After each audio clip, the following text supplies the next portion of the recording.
장터 한복판에서 하루 종일 침을 맞던 남자가 있었습니다. 못생긴 외모 때문에 모든 사람들에게 무시와 멸시를 받았고, 지독하게 가난한 처지 때문에 그 누구도 그를 사람 취급하지 않았죠. 누군가 이 남자에게 침을 뱉어도 이 남자는 단 한 번도 소리 지르지 않고 화도 내지 않았습니다. 왜 그랬을까요?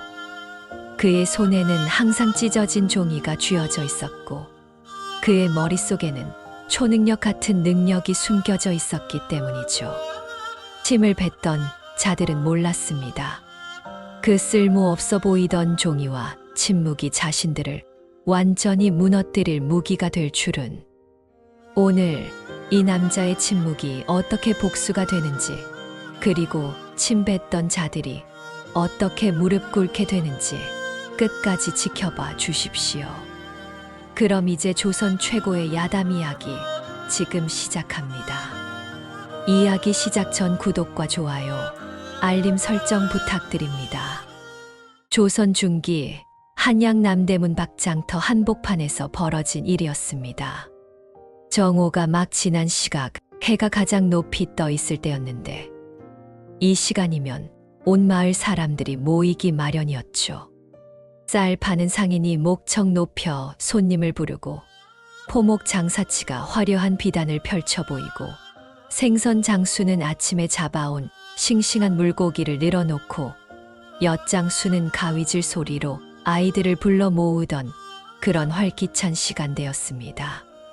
사람들의 목소리가 겹쳐 울리고, 수레 바퀴 소리가 돌바닥을 구르고, 개 짖는 소리와 달 구는 소리까지 뒤섞이면서 장터는 하루 중 가장 시끄럽고 북적이는 모습을 보이고 있었는데, 그런 한복판, 사람들이 가장 많이 지나다니는 바로 그 길목 옆에 한 사내가 웅크리고 앉아 있었습니다. 덕삼이라는 이름을 가진 남자였는데, 그는 바닥에 가까운 자세로 몸을 최대한 움츠리고 앉아 있었습니다. 등을 둥글게 말아서 마치 자기 몸을 감추려는 것처럼 보였고, 고개는 깊숙이 숙여서 턱이 거의 가슴에 닿을 정도였죠. 입고 있는 옷은 색이 완전히 바래서 원래 무슨 색이었는지조차 알아볼 수 없을 만큼 낡아 빠진 상태였는데, 천 여기저기에는 기운 자국이 덕지덕지 붙어 있었고, 소매 끝부분은 너무 오래 닳아서 실밥이 풀려해지고 있었으며, 옷깃 부분도 때가 겹겹이 쌓여 원단의 원래 질감을 알아볼 수 없을 지경이었습니다. 머리카락은 제대로 빗질을 하지 못한 듯 여기저기 흐트러져서 얼굴을 가리고 있었고, 그나마 묶어올린 상투마저 헐겁게 풀어져서 금방이라도 무너질 것처럼 위태롭게 매달려 있었는데, 그 모습이 얼마나 초라했는지 지나가는 사람들마다 눈길을 주었습니다. 그의 얼굴은 보는 사람마다 고개를 돌리게 만드는 그런 얼굴이었습니다. 한쪽 눈은 다른 쪽 눈보다 눈에 띄게 작아서 얼굴의 균형이 완전히 깨져 있었고, 입은 한쪽으로 비뚤어져 있어서 제대로 다물어지지도 않는 것처럼 보였으며, 이마 한가운데에는 손가락 한 마디만 한 크고 검은 점이 도드라지게 박혀 있었는데, 그것이 마치 얼굴 한가운데 구멍이 뚫린 것처럼 보일 정도였죠. 피부는 거칠고 울퉁불퉁해서 마치 나무 껍질 같았고, 곳곳에 붉은 자국들이 얼룩처럼 퍼져 있었는데, 어떤 부분은 부어올라 있었고, 어떤 부분은 움푹 파여 있어서 전체적으로 매끄럽지 못한 표면을 이루고 있었습니다. 사람들이 못생겼다고 손가락질할 만한 모든 요소가 그의 얼굴에 집중되어 있었던 셈인데, 그것도 모자라서 턱선마저 비대칭이어서 고개를 들면 한쪽이 더 튀어나와 보였고, 귀조차 한쪽은 크고 한쪽은 작아서 정면에서 보면 얼굴 전체가 기울어진 것처럼 느껴질 정도였습니다. 사람들은 그의 곁을 지나가면서 일부러 피하지 않았습니다. 오히려 가까이 다가가서 힐끗힐끗 쳐다보는 사람들이 많았는데, 누군가는 발걸음을 완전히 늦춰서 그를 위해서 아래까지 천천히 훑어보기도 했고, 누군가는 함께 걷던 동행의 팔을 톡톡 치면서 뭔가 속삭이며 킥킥거리기도 했습니다. 비웃는 소리가 여기저기서 들려왔고 코웃음 치는 소리도 섞여 나왔는데, 저게 뭐야, 사람이야. 어휴, 저런 걸 어떻게 보고 다녀. 복도 없이 저렇게 생겨가지고. 같은 수군거림이 끊임없이 그를 둘러싸고 있었습니다. 이상한 건 아무도 그를 사람처럼 대하지 않았다는 점인데, 마치 길바닥에 떨어진 더러운 물건을 보듯, 아니 그것보다도 한참 못한 무언가를 보는 듯한 시선으로 지나쳐갔던 겁니다.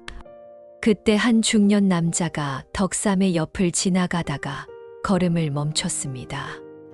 잠시 위에서 아래로 그를 내려다보더니 별다른 망설임도 없이 덕삼의 발치를 향해 침을 크게 뱉었는데, 퇴하는 소리와 함께 침이 공중을 가로질러 날아가서 그의 낡은 옷자락에 정확히 떨어졌습니다.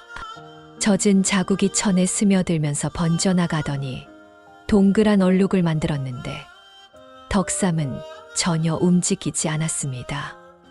아무런 반응도 하지 않았죠. 고개를 들어서 침을 뱉은 사람을 쳐다보지도 않았고, 손을 들어서 젖은 옷을 닦아내지도 않았으며, 몸을 피해서 다음 공격을 막으려 하지도 않았습니다. 그저 바닥을 향해 숙인 고개와 시선을 그대로 유지한 채 마치 돌덩이처럼 미동도 하지 않았는데, 마치 아무 일도 일어나지 않은 것처럼 그저 그 자리에 굳어 있을 뿐이었습니다. 침을 뱉은 남자는 만족스러운 표정으로 피식 웃더니 그대로 가버렸는데, 아무 일도 없었다는 듯이 그저 평소처럼 길을 걷듯 자연스럽게 사라져 갔습니다. 장터를 오가는 사람들은 계속해서 그 앞을 지나갔는데, 놀라운 건 누구도 그 광경을 이상하게 여기지 않았다는 점입니다.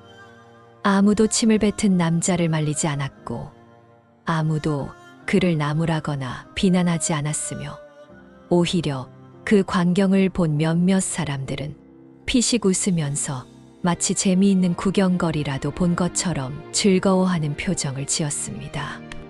장터의 소음은 여전히 계속되었고 사람들의 발걸음도 전혀 멈추지 않았는데, 덕삼에게 일어난 일은 그저 장터 풍경의 아주 작은 일부일 뿐이었으며, 아무도 신경 쓰지 않는 그런 일상적인 광경 중 하나에 불과했던 겁니다. 조금 시간이 지나자 또 다른 사람이 그 앞을 지나갔습니다.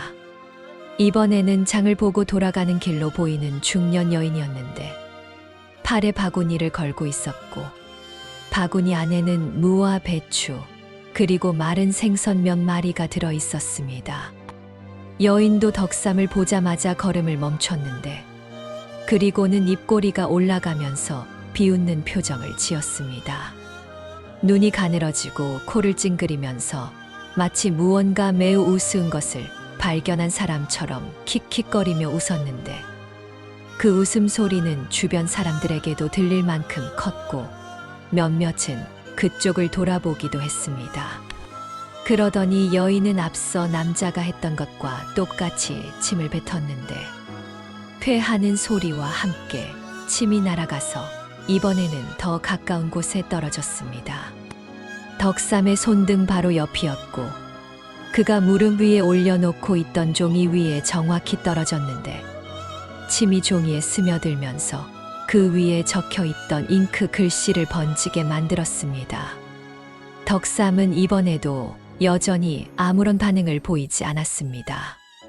손을 움츠려서 침을 피하지도 않았고, 종이를 치워서 보호하려 하지도 않았으며, 몸을 뒤로 빼서 다음 공격을 대비하지도 않았는데, 그저 그 자리에 그대로 앉아 있을 뿐이었습니다.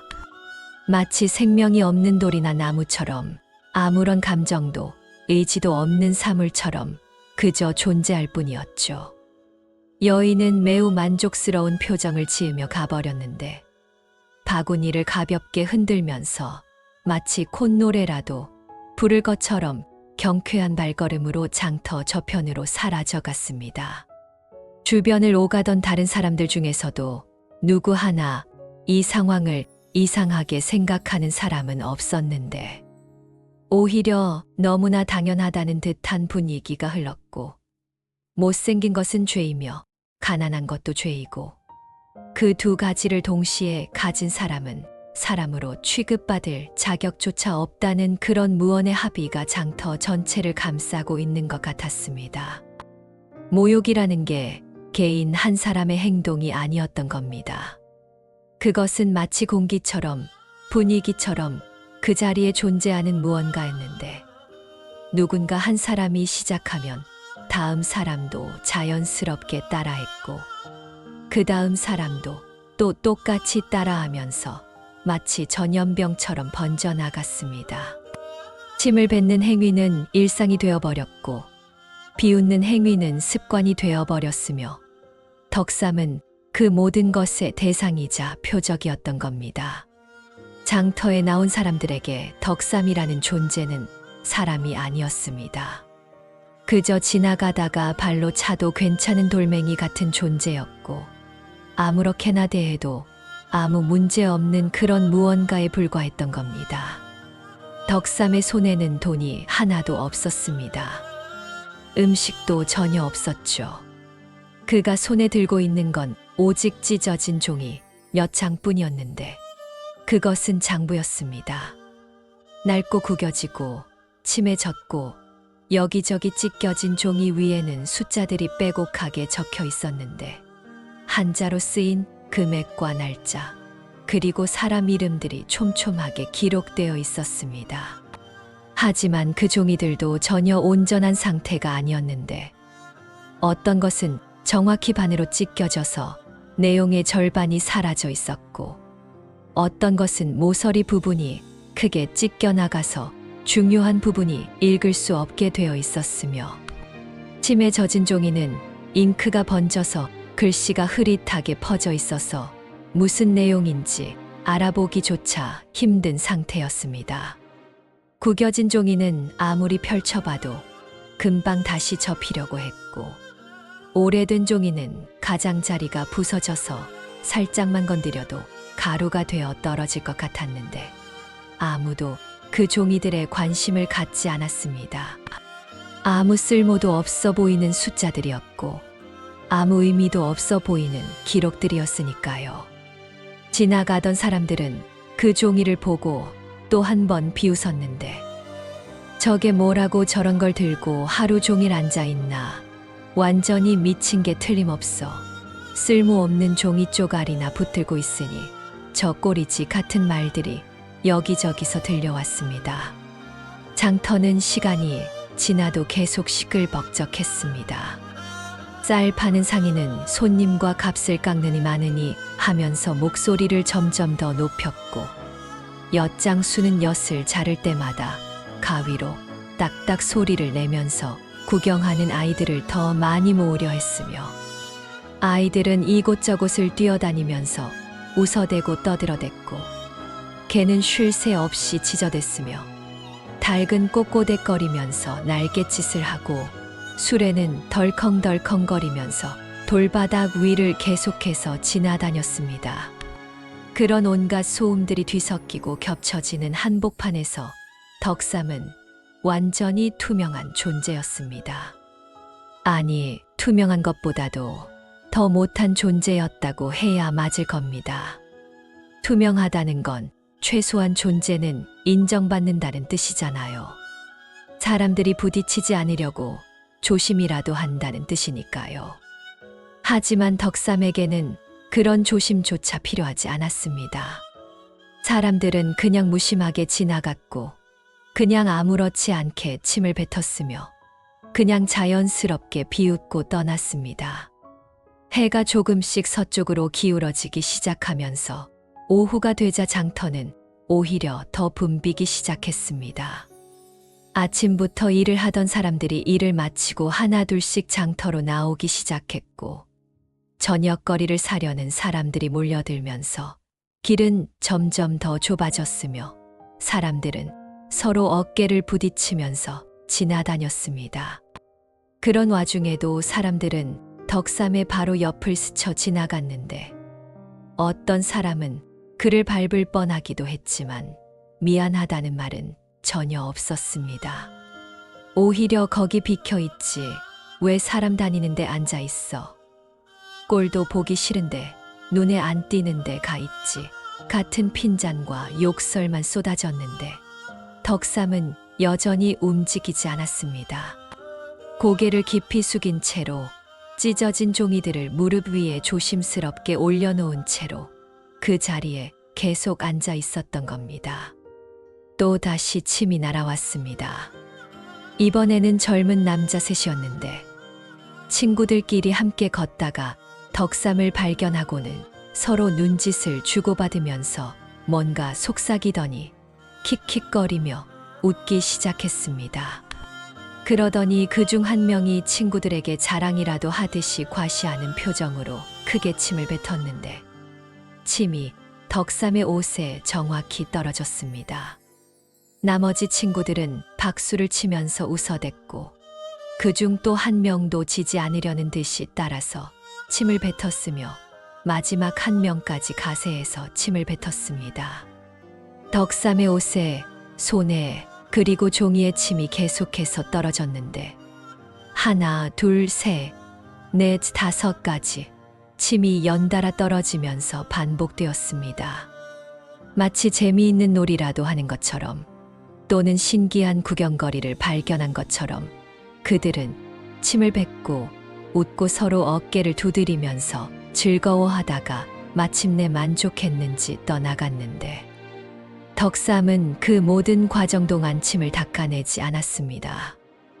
몸을 피하지도 않았고 항의하지도 않았으며 그저 모든 걸 조용히 받아냈을 뿐입니다.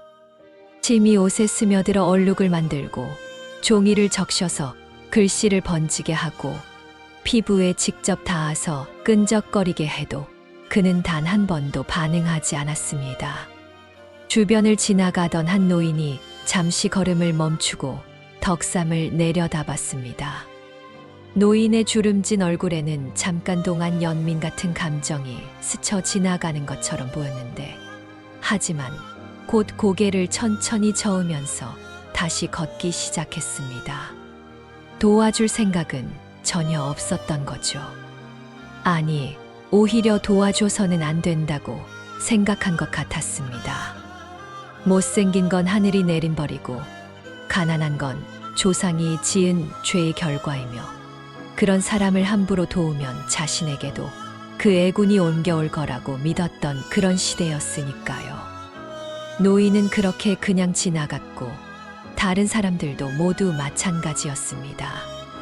덕삼은 그렇게 해가 뜨고 기울 때까지 하루 종일 그 자리에 계속 앉아 있었습니다. 아침 일찍부터 시작해서 한낮의 뜨거운 햇볕 아래에서도 그리고 오후가 되어 해가 기울기 시작할 때까지도 단 한 번도 자리를 뜨지 않았는데 그 긴 시간 동안 도대체 몇 명이나 그에게 침을 뱉었는지 세어본 사람은 아무도 없었습니다. 덕삼 자신도 세지 않았을 겁니다. 그저 묵묵히 받아냈을 뿐이었죠. 그의 옷은 이제 침으로 완전히 얼룩져 있었고 손에 들고 있던 종이들도 여기저기 젖어 있었으며 머리카락에도 침이 묻어 있었지만 그는 그 종이를 단 한순간도 놓지 않았습니다. 오히려 시간이 지날수록 더 꽉 쥐고 있었던 것 같았습니다. 해가 완전히 기울어서 장터의 긴 그림자들이 들이오기 시작했습니다. 사람들은 하나둘씩 집으로 돌아가기 시작했고 상인들도 하루 장사를 마무리하면서 물건들을 정리하기 시작했으며 장터는 서서히 조용해지기 시작했습니다. 그제야 덕삼은 천천히 몸을 일으켰는데 온종일 웅크리고 앉아 있어서 다리가 심하게 저려 있었지만 그는 비틀거리지 않으려고 애를 썼습니다. 찢어지고 젖은 종이들을 하나하나 조심스럽게 모아서 품 안 깊숙한 곳에 넣었고 침으로 범벅이 된 옷자락을 툭툭 털어냈지만 얼룩은 전혀 지워지지 않았습니다. 그는 그 상태 그대로 걷기 시작했습니다. 장터를 벗어나서 좁은 골목길로 접어들었는데 해가 진 골목은 사람도 하나 보이지 않았고 소리도 전혀 들리지 않았습니다. 덕삼은 그 고요하고 어두운 길을 천천히 걸으면서 하루 종일 처음으로 고개를 들었습니다. 하늘을 올려다봤죠.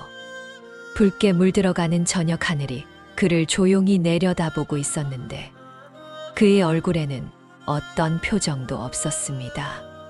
슬픔도 보이지 않았고 분노도 보이지 않았으며 절망도 보이지 않았는데 그저 아무것도 없는 텅 빈 얼굴로 하늘을 바라볼 뿐이었습니다. 하지만 그의 손은 여전히 그 젖고 찢어진 종이를 꽉 쥐고 있었습니다. 침에 젖고 구겨지고 찢어진 그 종이들을 말입니다.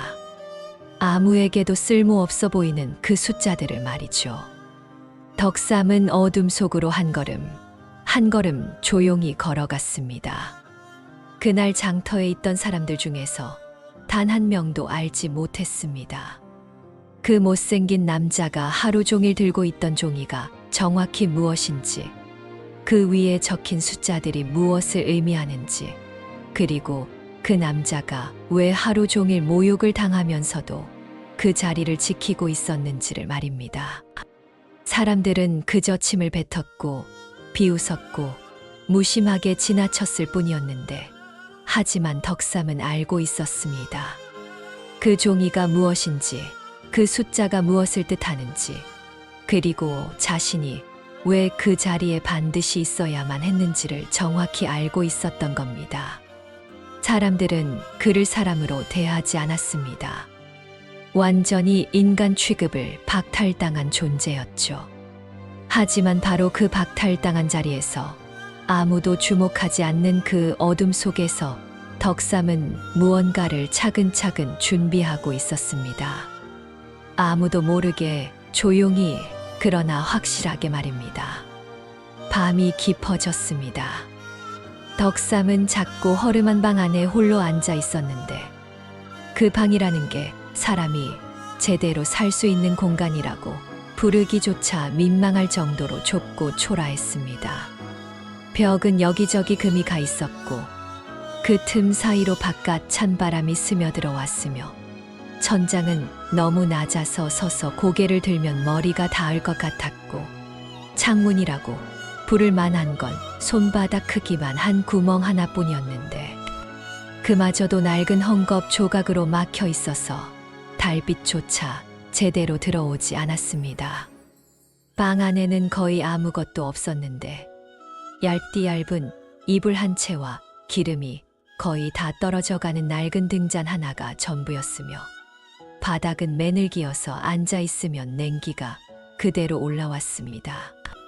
등잔 심지에서 희미하게 타오르는 불빛이 흔들리면서 방 안을 어슴푸레하게 비추고 있었는데 그 빛마저 금방이라도 꺼질 것처럼 약하게 떨리고 있었습니다. 덕삼은 무릎을 꿇고 바닥에 앉아서 천천히 품 안에서 종이들을 꺼내기 시작했습니다. 낮에 장터에서 온종일 들고 있었던 바로 그 종이들이었는데 찢어지고 구겨지고 침에 흠뻑 젖어 있던 바로 그것들이었습니다. 하나씩 하나씩 조심스럽게 꺼내서 바닥에 펼쳐놓기 시작했는데 종이는 모두 합쳐서 12장이었습니다. 어떤 것은 정확히 반으로 찢어져 있어서 원래 내용의 절반만 남아 있었고 어떤 것은 모서리 부분이 크게 뜯겨 나가서 중요해 보이는 부분이 사라져 있었으며 어떤 것은 낮에 사람들이 뱉은 침에 젖어서 잉크가 번져 있었는데 글씨가 흐릿하게 퍼져서 읽기 힘든 상태였습니다. 구겨진 종이는 펼쳐도 금방 다시 접히려 했고 오래된 종이는 가장자리가 부서져서 만지면 가루처럼 떨어질 것 같았는데 덕삼은 그 종이들을 하나하나 바닥에 가지런히 펼쳐 놓았습니다. 침이 묻은 종이도 그대로 두었습니다. 닦아내려 하지 않았고 털어내려 하지도 않았으며 버리려 하지도 않았는데 그저 다른 종이들과 똑같이 바닥에 조심스럽게 펼쳐 놓았을 뿐입니다. 침 자국이 선명하게 남아 있어서 누가 봐도 더럽고 지저분해 보였지만 덕삼은 전혀 개의치 않는 것 같았습니다. 오히려 그 침 묻은 종이를 다른 종이들보다 더 조심스럽게 다루는 것처럼 보였는데 마치 그것이 무언가 특별한 의미를 지니고 있다는 듯이 말입니다. 모든 종이를 펼쳐놓고 나서 덕삼은 잠시 그것들을 내려다봤습니다. 희미한 등잔 불빛 아래에서 종이 위에 적힌 글씨들이 어렴풋이 보였는데 한자로 쓰인 숫자들과 날짜들 그리고 사람 이름들이었습니다. 하지만 덕삼은 그 내용을 다시 확인하지 않았습니다. 숫자를 다시 읽지도 않았고 기록된 내용을 다시 살펴보지도 않았으며 무언가를 계산하거나 점검하지도 않았는데 그저 잠시 바라볼 뿐이었습니다. 마치 이미 모든 내용을 완벽하게 알고 있다는 듯이 더 이상 확인할 필요가 없다는 듯이 말입니다. 그러고 나서 덕삼은 종이들을 접기 시작했습니다. 천천히 그리고 매우 조심스럽게 한 장씩 접어 나갔는데 접는 방식이 모두 달랐습니다.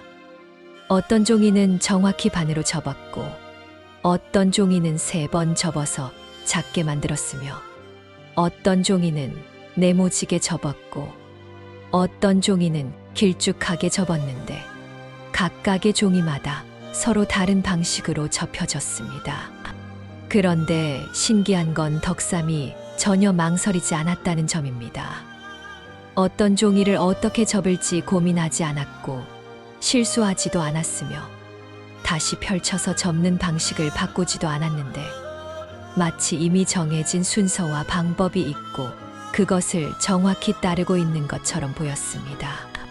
접힌 종이들을 순서대로 정리하기 시작했습니다. 한쪽에 차곡차곡 쌓아 올렸는데 그 순서도 매우 정확해 보였습니다. 맨 아래에 놓는 종이와 그 위에 올려지는 종이들 그리고 맨 위에 놓이는 종이까지 모두 정확한 순서가 있는 것 같았는데 덕삼은 단 한 번도 순서를 헷갈려 하거나 다시 배치하지 않았습니다.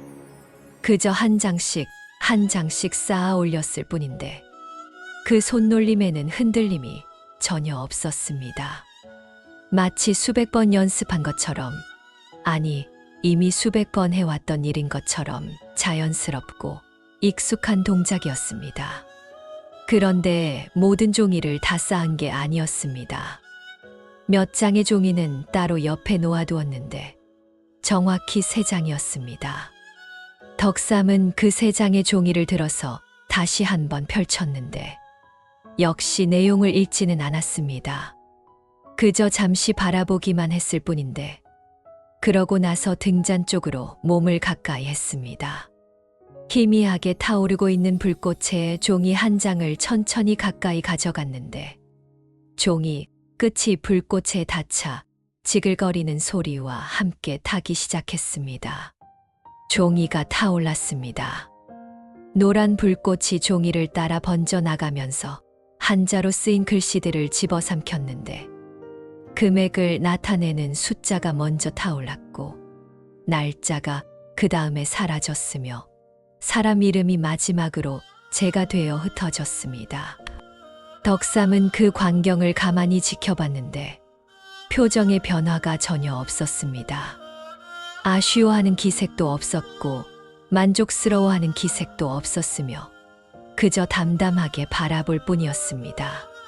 종이가 완전히 타서 재만 남게 되자 그 재를 바닥에 조심스럽게 털어냈는데 그러고 나서 2번째 종이를 불꽃에 가져갔습니다. 2번째 종이도 똑같이 타올랐습니다. 불꽃이 종이를 따라 빠르게 번져나가면서 적혀있던 모든 내용을 지워버렸는데 이번에도 덕삼은 아무런 표정 변화 없이 그저 지켜봤을 뿐입니다.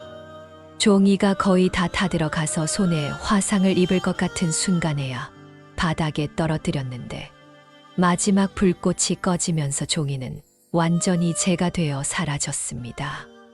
세 번째 종이도 마찬가지였는데 불꽃에 가까이 가져가자 곧바로 타오르기 시작했고 순식간에 모든 내용이 사라져 버렸습니다. 세 장의 종이가 모두 재가 되어 바닥에 흩어졌습니다. 덕삼은 그 재를 보면서도 아무런 반응을 보이지 않았는데 그저 손으로 가볍게 쓸어서 구석으로 모았을 뿐입니다. 왜 그 종이들을 태웠는지, 왜 다른 종이들은 남겨두고 그 세 장만 골라서 불태웠는지 아무도 알 수 없었지만 덕삼의 행동에는 확신이 가득했습니다. 망설임이 전혀 없었고 흔들림도 없었으며 후회하는 기색도 전혀 보이지 않았는데 마치 이미 오래전부터 그렇게 하기로 정해져 있었던 것처럼 자연스럽고 당연한 행동이었습니다. 남은 종이들을 다시 한번 확인했습니다. 차곡차곡 쌓여있는 9장의 종이를 내려다봤는데 역시 내용을 읽지는 않았습니다. 그저 쌓인 순서를 확인하듯 위에서부터 아래까지 시선을 천천히 움직였을 뿐인데 그러고 나서 고개를 끄덕였습니다. 만족스럽다는 듯이, 아니 이것으로 충분하다는 듯이 말입니다. 덕삼은 그 종이들을 다시 품 안 깊숙한 곳에 넣었습니다. 옷 안쪽 주머니에 조심스럽게 집어넣었는데 마치 매우 귀중한 보물을 다루듯 신중하고 세심하게 다뤘습니다.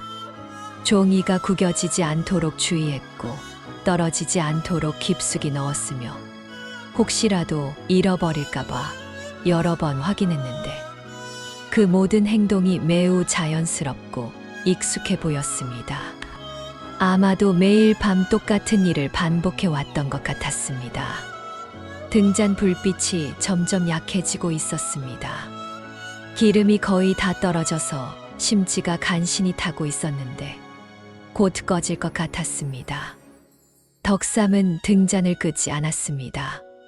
그냥 그대로 두었는데 불빛이 저절로 약해지면서 방 안은 점점 더 어두워졌습니다. 어둠 속에서 덕삼의 모습도 점점 희미해지더니 마침내 불빛이 완전히 꺼지면서 방 안은 칠흑 같은 어둠에 잠겼습니다. 어둠 속에서도 덕삼은 움직이지 않았습니다. 그저 그 자리에 앉아 있었는데 아무 소리도 내지 않았고 아무 움직임도 보이지 않았습니다. 마치 돌처럼 굳어 있는 것 같았는데 하지만 분명히 살아서 숨을 쉬고 있었습니다. 고요한 어둠 속에서 아주 희미하게 숨소리만 들렸을 뿐입니다. 시간이 얼마나 지났을까요? 한참을 그렇게 앉아있던 덕삼이 천천히 몸을 움직이기 시작했습니다.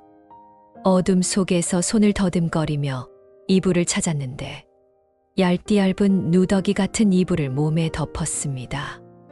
바닥에 그대로 누웠는데 맨을 바닥에서 올라오는 냉기가 등을 파고들었지만 덕삼은 개의치 않는 것 같았습니다. 그저 눈을 감았을 뿐인데 곧 잠이 들었는지 숨소리가 조금 더 깊어졌습니다. 밤은 더욱 깊어갔습니다. 바깥에서는 바람 소리가 들려왔고 어디선가 개 짖는 소리도 희미하게 들렸는데 그 모든 소리가 점점 멀어지더니 고요함만 남았습니다. 덕삼이 누워있는 작은 방은 완전히 어둠에 잠겨 있었고 아무 소리도 들리지 않았으며 아무 움직임도 없었는데 다만 한 남자가 얇은 이불 한 장을 덮고 차가운 땅바닥에 누워 자고 있을 뿐이었습니다. 하지만 그의 품속에는 9장의 종이가 있었습니다. 찢어지고 구겨지고 침에 젖은 그 종이들이 말입니다. 아무도 관심 갖지 않는 그 쓸모없어 보이는 숫자들이 말이죠. 낮에는 장터 한복판에서 수많은 사람들에게 모욕을 당하면서도 절대 놓지 않았던 그 종이들이 밤에는 매우 조심스럽게 정리되고 일부는 불에 태워지고 나머지는 순서대로 쌓여서 다시 품속 깊이 간직되었습니다. 왜 그렇게 했는지 무엇 때문에 그 종이들을 그토록 소중히 다뤘는지, 어떤 의미가 있는지 덕삼은 단 한마디도 설명하지 않았습니다. 혼잣말도 하지 않았고 중얼거리지도 않았으며 그 어떤 단서도 남기지 않았는데 다만 확신에 찬 행동만이 있었을 뿐입니다. 망설임 없는 손놀림과 흔들림 없는 선택만이 있었을 뿐입니다. 다음 날 아침이 밝아올 때쯤 덕삼은 다시 일어났습니다. 품 속의 종이들을 확인했고 옷을 여미고 문을 열고 나갔는데 아마도 다시 장터로 향했을 겁니다. 어제와 똑같은 자리에 앉아서 어제와 똑같이 종이를 들고 있을 겁니다. 그리고 사람들은 어제와 똑같이 침을 뱉고 비웃고 지나갈 테고 덕삼은 어제와 똑같이 아무 반응 없이 그 모든 걸 받아낼 겁니다. 하지만 밤이 되면 다시 이 작은 방으로 돌아와서 종이들을 펼치고 정리하고 일부는 태우고 나머지는 순서대로 쌓아서 품속에 넣을 겁니다. 매일 밤 똑같은 일을 반복할 텐데 그 행동에는 단 한 번도 흔들림이 없을 겁니다. 아무도 모릅니다. 그 쓸모없어 보이는 집착이 무엇을 향하고 있는지, 그 찢어지고 더러워진 종이들이 어떤 힘을 품고 있는지 말입니다. 사람들은 그저 웃고 침을 뱉고 지나갈 뿐이고 덕삼은 그저 받아내고 정리하고 간직할 뿐입니다. 하지만 언젠가는 알게 될 겁니다. 그 무의미해 보이던 숫자들이, 그 거려진 것 같던 종이 조각들이, 그 쓸모없어 보이던 집착이 결국 무엇이었는지를 말입니다. 덕삼이 왜 그토록 조용히 그리고 확신에 차서 그 종이들을 지켜왔는지를 말이죠. 어둠 속에서 홀로 종이를 정리하는 남자의 손놀림에는 미래가 담겨 있었습니다. 아무도 알아보지 못하는, 그러나 반드시 올 그 미래가 말입니다. 며칠이 지났습니다. 한양 남대문 밖 마을 한가운데 넓은 마당에 사람들이 하나둘씩 모여들기 시작했는데 모두들 표정이 어둡고 무거웠습니다. 세금을 거두는 날이었기 때문입니다. 관아에서 아전들이 나와 마을 사람들로부터 세금을 징수하는 날이었는데 이 날이 되면 온 마을이 무거운 분위기에 잠기곤 했습니다. 마당 한가운데에는 커다란 평상이 놓여 있었고 그 위에는 장부와 붓, 먹, 그리고 돈을 세는 저울이 준비되어 있었는데 평상 뒤쪽에는 관복을 입은 아전 둘이 자리를 잡고 앉아 있었습니다. 한 명은 나이가 지긋한 사내였는데 얼굴에는 교활한 기색이 역력했고 다른 한 명은 그보다 젊은 사내였는데 입가에 비웃음을 달고 있었습니다. 마을 사람들은 평상 앞에 줄을 서기 시작했습니다. 농사를 짓는 백성들이 대부분이었는데 손에는 각자 준비해 온 세금을 들고 있었습니다. 어떤 이는 쌀을 담은 자루를 들고 있었고 어떤 이는 무명천을 안고 있었으며 어떤 이는 동전을 주머니에 담아왔는데 모두들 한 해 동안 힘들게 모은 것들이었습니다. 첫 번째 백성이 평상 앞으로 나왔는데 쌀 한 가마니를 들고 온 노인이었습니다. 노인은 허리를 굽혀 절을 하며 평상 위에 쌀 가마니를 올려놓았는데 나이 든 아전이 장부를 펼치더니 손가락으로 훑어보기 시작했습니다. 김첨지 올해 세금이 쌀 2섬이라고 나와 있소. 노인의 얼굴이 굳어졌습니다. 허둥지둥 고개를 저으며 말했는데 목소리가 떨리고 있었습니다. 아닙니다, 나리. 작년에 분명히 1섬 반이라고 하셨는데요. 장부에 2섬이라 나와 있소. 여기 보시오. 아전이 장부를 휙 돌려서 보여줬는데 과연 거기에는 2섬이라고 적혀 있었습니다. 하지만 글씨가 이상했습니다. 원래 적혀 있던 글씨 위에 덧칠을 한 것처럼 보였는데 노인은 글을 읽을 줄 몰랐기에 그저 아전이 가리키는 곳을 멍하니 바라볼 뿐이었습니다. 젊은 아전이 비웃으며 끼어들었습니다. 여기 두 섬이라 써 있지 않소. 이걸 못 믿겠다는 거요? 노인은 입술을 떨며 아무 말도 하지 못했습니다. 한 선반을 준비해 왔는데 두 섬을 내라고 하니 어찌할 방도가 없었던 겁니다. 뒤에서 기다리던 다른 백성들도 웅성거리기 시작했는데 자기 차례가 되면 어떻게 될지 불안해하는 기색이 역력했습니다. 나이 든 아전이 손을 내저으며 말했습니다. 그러니까 지금 가져온 게 한 섬뿐이라는 거요. 그럼 나머지 한 섬은 언제 가져올 거요? 나리, 저희 집은 정말로 한 섬 반밖에 못 냈습니다. 올해 농사가 흉년이어서 흉년이든 풍년이든 장부에 두 섬이라 나와 있으면 두 섬을 내야 하는 법이요. 노인은 더 이상 항변하지 못했습니다. 그저 고개를 떨구고 물러날 수밖에 없었는데 뒤에서 젊은 아전이 큰 소리로 말했습니다. 보름 안에 나머지를 가져오시오. 안 그러면 관아에 끌려가게 될 거요. 다음 사람이 나왔습니다. 장정이었는데 무명천 한 필을 들고 왔습니다. 역시나 똑같은 일이 벌어졌는데 장부에는 두 필이라고 나와 있다는 겁니다.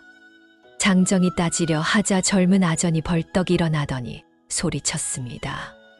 감히 관아의 장부를 의심하는 거요? 장정이 한 발짝 뒤로 물러섰습니다. 하지만 억울함을 참을 수 없었는지 다시 입을 열었습니다.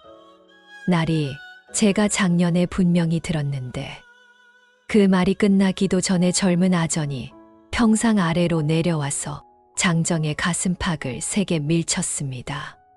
장정이 비틀거리며 뒤로 넘어졌는데 엉덩방아를 찧으며 땅바닥에 주저앉았습니다. 주변 사람들이 움찔했지만 아무도 나서지 못했는데 아전이 장정을 내려다보며 차갑게 말했습니다. 다음부터 함부로 입을 놀리지 마시오. 관아를 거역하는 건 역적질이나 마찬가지요. 장정은 땅바닥에 앉은 채로 아무 말도 하지 못했습니다. 주먹을 불끈 쥐었지만 어찌할 도리가 없었는데 결국 고개를 숙이고 물러났습니다. 나이 든 아전이 다시 평상에 앉으며 다음 사람을 불렀는데 이제 사람들은 항의조차 하지 못하게 되었습니다. 장부에 뭐라 나와 있든 그대로 받아들일 수밖에 없었는데 항의하면 폭력이 기다리고 있다는 걸 모두가 목격했기 때문입니다. 한 사람씩 평상 앞으로 나갔다가 고개를 숙이고 물러났습니다. 모두들 원래 알고 있던 것보다 더 많은 세금을 내라는 말을 들었는데 어떤 이는 절반이 더 늘어나 있었고 어떤 이는 2배로 늘어나 있었습니다. 장부에 적힌 숫자는 분명 조작된 것이었지만 글을 읽을 줄 아는 백성이 거의 없었고 설령 알아도 대놓고 관아의 장부를 의심할 수는 없었습니다. 평상 위에 놓인 쌀과 무명천 그리고 동전이 점점 쌓여갔는데 나이 든 아전과 젊은 아전은 만족스러운 표정으로 그것들을 바라봤습니다. 그때 사람들 사이에서 누군가 끌려 나왔습니다. 덕삼이었습니다. 2명의 사내가 그의 팔을 붙잡고 평상 앞으로 끌고 왔는데 덕삼은 저항하지 않았습니다. 그저 끌려오는 대로 따라왔을 뿐인데 옷은 여전히 낡아 빠진 상태였고 얼굴은 여전히 못생긴 그대로였습니다. 젊은 아전이 덕삼을 보더니 코웃음을 쳤습니다. 이게 누구요? 장터에서 맨날 앉아있던 그 거지 아니요? 주변 사람들이 웅성거렸습니다. 덕삼을 알아보는 사람들이 있었는데 어떤 이는 피식 웃었고 어떤 이는 고개를 돌렸습니다. 나이 든 아전이 장부를 뒤적이더니 손가락으로 한 곳을 짚었습니다. 덕삼 맞지? 올해 세금이 쌀 한 섬 나와 있소. 덕삼은 아무 말도 하지 않았습니다. 당연히 쌀 한 섬을 낼 수 있을 리 없었는데 그는 장터에서 종이만 들고 앉아 있는 사람이었고 돈도 없고 집도 없고 먹을 것도 없는 사람이었으니까요. 젊은 아전이 비웃으며 말했습니다.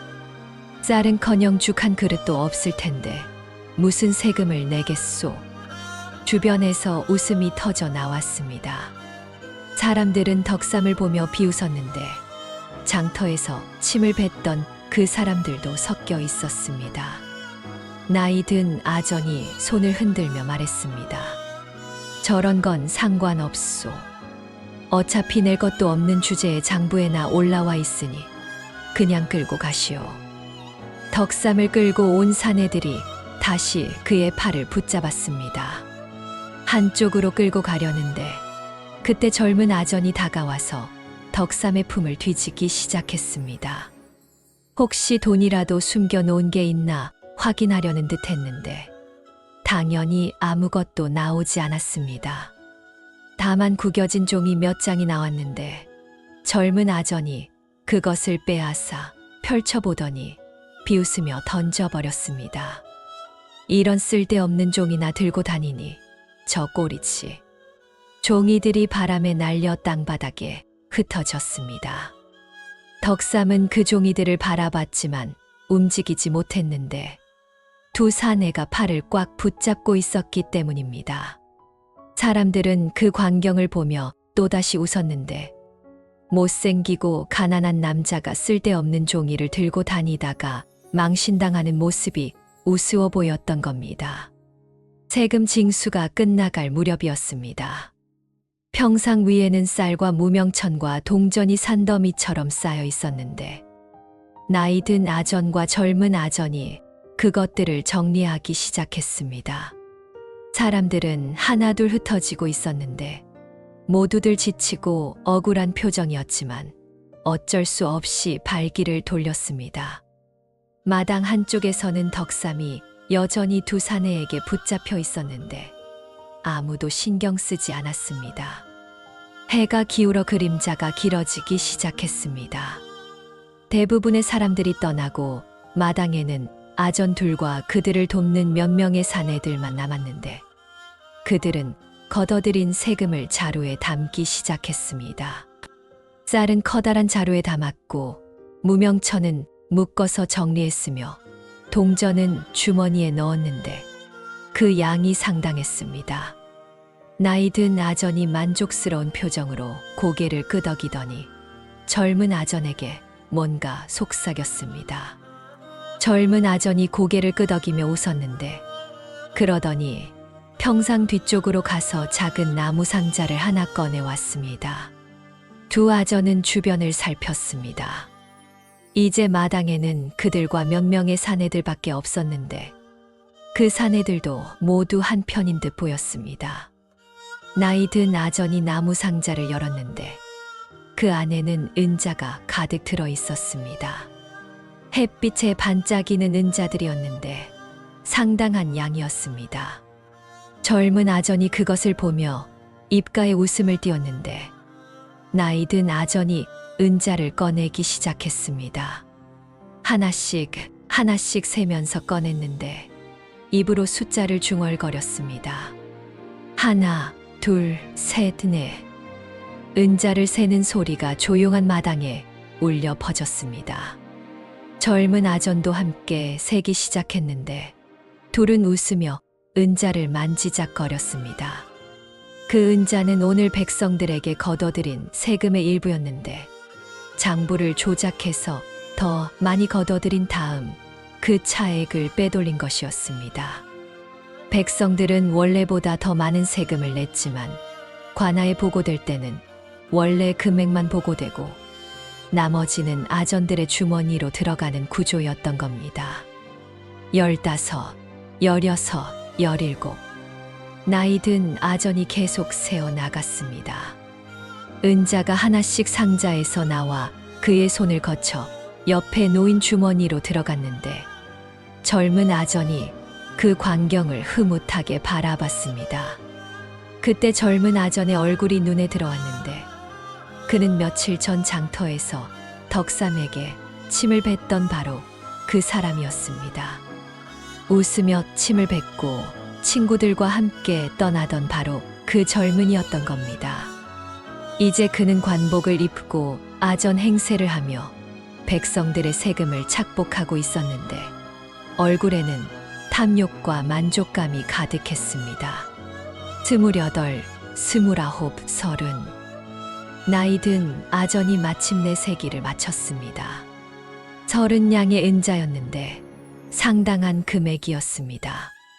그는 은자를 주머니에 담아 허리춤에 차더니 젊은 아전과 눈짓을 주고받았습니다. 젊은 아전도 자기 몫을 챙겼는데 둘은 만족스러운 표정으로 고개를 끄덕였습니다. 주변의 다른 사내들도 각자 몫을 나눠 가졌는데 모두들 웃음을 감추지 못했습니다. 그 모든 과정을 덕삼이 지켜보고 있었습니다. 마당 구석에 여전히 붙잡혀 있던 그는 멀리서 아전들이 은자를 세는 모습을 똑똑히 목격했습니다. 30냥이라는 숫자를 들었고 그것이 주머니로 들어가는 걸 봤으며 누가 얼마를 가져갔는지도 확인했습니다. 특히 젊은 아전의 얼굴을 자세히 봤는데 장터에서 자신에게 침을 뱉던 바로 그 얼굴이었습니다. 그때는 평범한 옷을 입고 친구들과 어울리던 사람이 지금은 관복을 입고 백성들을 속이며 돈을 빼돌리고 있었던 겁니다. 덕삼의 눈빛이 변했습니다. 여전히 표정은 없었지만 눈동자만은 달라졌는데 그 안에 무언가가 타오르는 것 같았습니다. 분노도 아니고 증오도 아닌 그저 차가운 무언가였는데 마치 모든 것을 기록하고 있다는 듯한 그런 눈빛이었습니다. 30냥이라는 숫자, 젊은 아전의 얼굴, 은자가 들어간 주머니의 위치, 모든 것을 놓치지 않고 지켜보고 있었던 겁니다. 젊은 아전이 마침내 덕삼 쪽을 돌아봤습니다. 그리고는 손을 흔들며 말했습니다. 저런 건 그냥 내쫓으시오. 어차피 쓸모도 없는 놈이니. 덕삼을 붙잡고 있던 사내들이 그를 놓아줬습니다. 덕삼은 비틀거리며 균형을 잡았는데 그러더니 땅바닥에 흩어진 종이들을 주우러 갔습니다.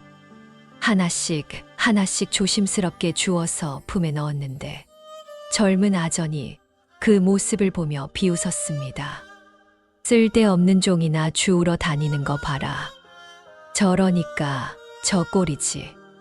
주변 사내들이 함께 웃었습니다. 하지만 덕삼은 개의치 않았습니다. 모든 종이를 다 주워 담은 다음 천천히 마당을 나섰는데 뒤돌아보지 않았습니다. 그저 앞만 보고 걸어 나갔을 뿐인데 그의 품속에는 이제 새로운 정보가 추가되어 있었습니다. 30냥이라는 숫자, 젊은 아전의 얼굴, 그리고 그가 침을 뱉던 바로 그 사람이라는 사실 말입니다. 해가 완전히 져서 어둠이 내렸습니다. 마당에서는 아전들이 짐을 꾸려서 떠날 준비를 하고 있었는데 모두들 만족스러운 표정이었습니다. 오늘도 제법 큰 돈을 챙겼으니까요. 백성들을 속여서 빼돌린 돈이 주머니 안에서 무겁게 느껴졌지만 그들은 전혀 양심의 가책을 느끼지 않았습니다. 오히려 당연한 일인 양 여기며 다음번에는 더 많이 챙길 궁리를 하고 있었습니다. 마을은 고요했습니다. 백성들은 모두 집으로 돌아가 억울함을 사귀고 있었고 아전들은 전리품을 챙겨 들고 만족스럽게 떠나갔는데 아무도 알지 못했습니다. 오늘 있었던 모든 일이 한 남자의 눈과 머릿속에 정확히 기록되었다는 사실을 말입니다. 못생긴 얼굴에 누더기 옷을 입고 쓸데없는 종이를 들고 다니는 그 남자, 덕삼이 모든 것을 받고 모든 것을 기억했다는 사실을 말입니다. 침을 뱉던 자들이 돈을 쥐고 웃는 모습을 덕삼은 잊지 않을 것입니다. 30냥이라는 숫자도 젊은 아전의 얼굴도 그들이 백성을 속인 방법도 모두 기억할 것입니다. 그리고 언젠가는 그 모든 것이 되돌아올 것입니다. 지금은 아무도 모르지만 언젠가는 반드시 말입니다. 밤하늘에는 별이 빛나고 있었습니다. 차갑고 조용한 별빛 아래에서 한 남자가 어둠 속을 걸어가고 있었는데 그의 품속에는 찢어진 종이들과 함께 새로운 기록이 추가되어 있었습니다. 아무도 주목하지 않는 그 기록이 언젠가는 세상을 뒤흔들 것이라는 사실을 그때는 아무도 몰랐습니다. 한 달이 지났습니다. 마을에 소문이 퍼지기 시작했는데 세금 징수 과정에서 부정이 있었다는 이야기였습니다. 처음에는 한두 사람이 조용히 속삭이던 것이 점점 더 많은 사람들 사이로 퍼져나갔고 결국 마을 전체가 웅성거리게 되었는데 올해만 유독 세금이 많이 늘어났다는 것, 장부에 적힌 숫자가 작년과 다르다는 것, 아전들이 뭔가 조작한 것 같다는 이야기들이 끊임없이 이어졌습니다. 백성들의 불만이 쌓이고 쌓여서 마침내 누군가 관아에 직접 호소하기에 이르렀는데 처음에는 한 사람이었다가 두 사람이 되었고 그 다음에는 10사람이 넘게 되면서 관아에서도 더 이상 무시할 수 없는 지경에 이르렀습니다. 장부에서는 이 문제를 심각하게 받아들였고 직접 조사관을 파견하기로 결정했는데 마침내 엄정한 조사가 시작될 것이라는 소식이 마을에 전해졌습니다. 관아에서 조사를 명했습니다. 장부에서 직접 사람을 보내 마을의 세금 징수 과정을 들여다보기로 한 것인데 며칠 뒤 조사관이 파견되어 마을에 도착했습니다. 마을 한가운데 있는 넓은 마당에 다시 한번 평상이 놓였는데 이번에는 분위기가 완전히 달랐습니다. 평상 위에는 관복을 입은 조사관이 위엄 있는 모습으로 앉아 있었고 그 옆에는 서기가 두꺼운 장부를 여러 권 펼쳐놓고 준비하고 있었으며 주변에는 관아의 군졸들이 칼을 찬 채로 둘러서서 엄중하고 무거운 분위기를 만들고 있었습니다. 마을 사람들이 하나둘 모여들기 시작했는데 이번에는 표정들이 달랐습니다. 희망이 섞인 긴장감이 얼굴에 역력했고 마침내 억울함을 풀 수 있을지도 모른다는 기대가 눈빛에 담겨 있었으며 서로 작은 목소리로 속삭이며 오늘의 결과를 궁금해했습니다. 저편에서는 나이든 아전과 젊은 아전이 서 있었습니다.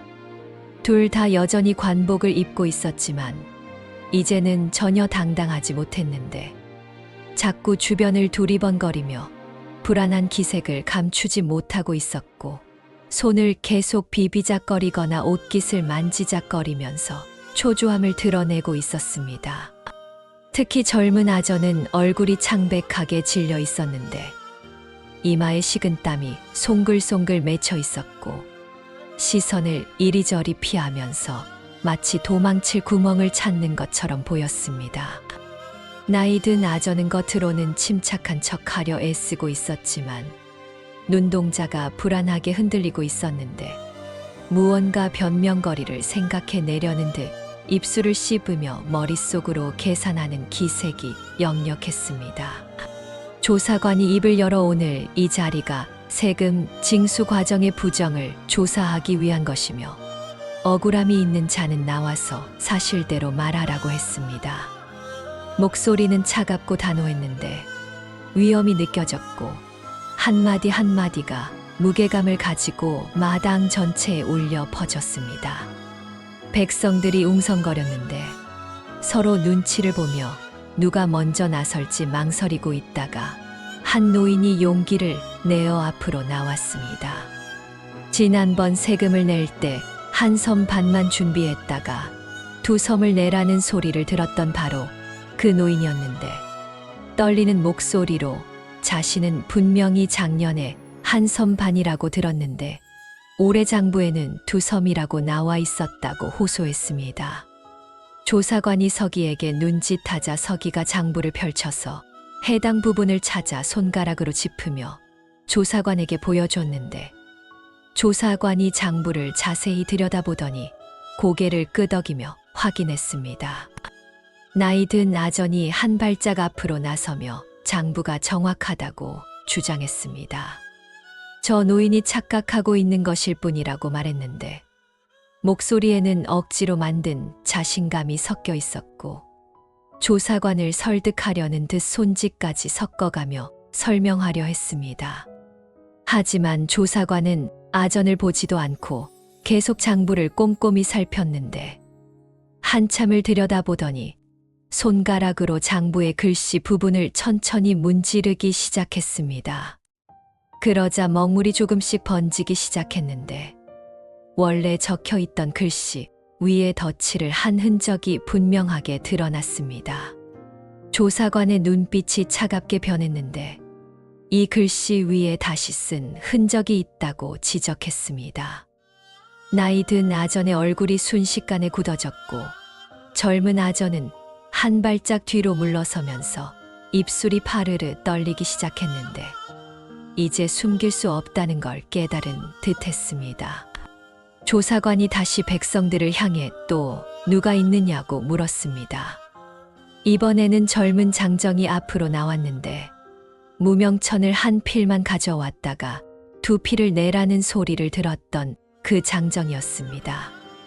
목소리에 분노가 섞여 있었는데 자신도 분명히 한 필이라고 들었는데 두 필이라고 우겼다고 증언했고 자신이 따지려 하자 저 젊은 아전이 자신을 세게 밀쳐서 땅바닥에 넘어뜨렸다고 말했습니다.